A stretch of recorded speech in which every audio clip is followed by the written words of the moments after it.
Sa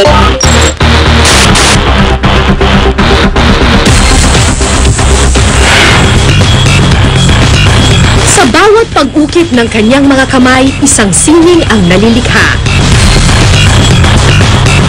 At ang kanyang mga obra, hinahangaan hindi lang dito, kundi maging sa ibang bansa. Sa kauna-unahang pagkakataon nitong Mayo, nagkaroon ng isang art exhibit sa Dubai na itumampok ang isang Pilipino, si Darwin Guevara. Isa po sa paborito ko na nangyari sa amin dito sa larangan ng sine ay yung mga imbitahan po sa isang art exhibit, sa isang solo show po, na doon po papakita lahat ng aking mga artwork. Tubong Laguna si Darwin. Bata pa lang siya, kinakitaan na siya ng galing sa sining. Malito siya, naging drawing na siya. Yung mga kanyang hinalaki hanggang sa ngayon, dala niya. Hindi siya nakatapos ng kanyang pag-aaral ng pag-aartist dahil nga doon sa hindi namin kaya at kawalang namin.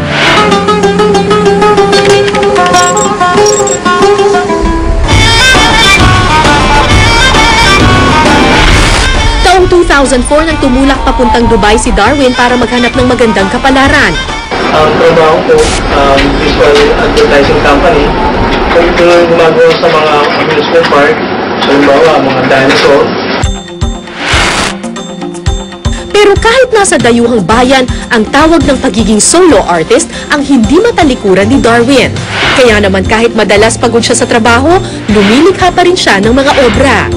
Nagagaling po yung inspiration ko, ang mga artist ko na kapwa namin, kahit nasa Pilipinas o maging natin po sa Dubai o sa mga sulok ng mundo, yung mga artist na nasa puso yung paggawa. Bukod sa mga pintura, gamit niya rin sa kanyang sining ang basura. Dala ang kanyang kariton, naghahanap si Darwin ng material para sa kanyang bagong likha.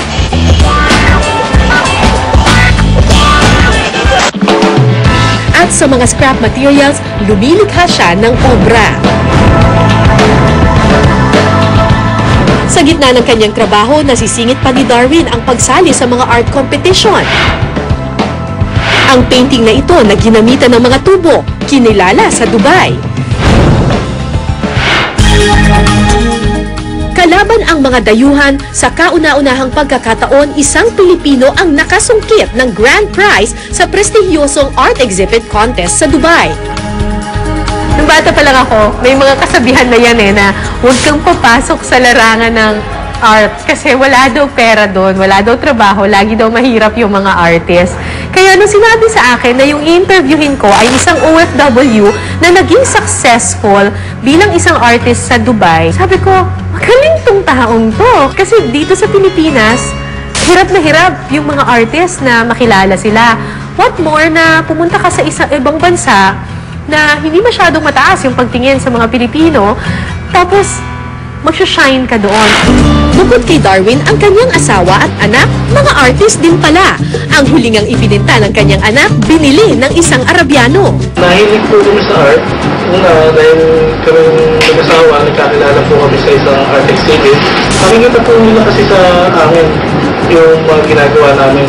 At yung po si Miko, madalas po manalo rin po sa mga competition sa school. Pero sa pagkukwentuhan namin, naikwento rin sa akin ni Darwin ang hirap ng pagiging solo artist sa ibang bansa. First time po na dating natin dito, apply tayo sa mga gallery.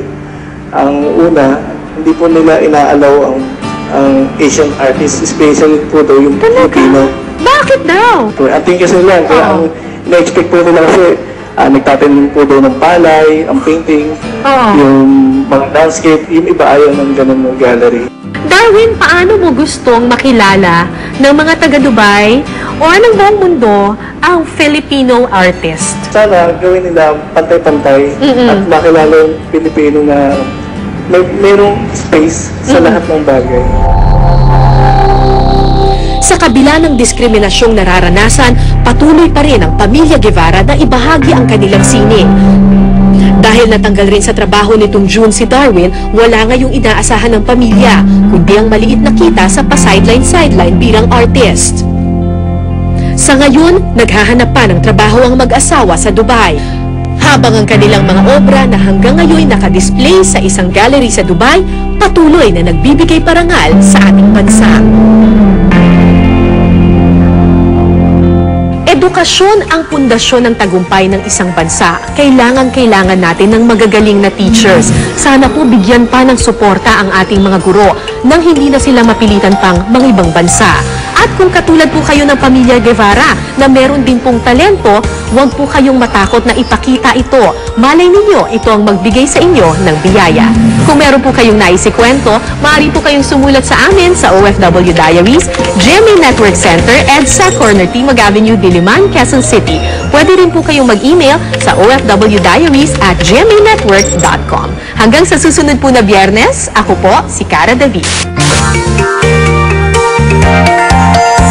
Hello, Philippines! Bye-bye!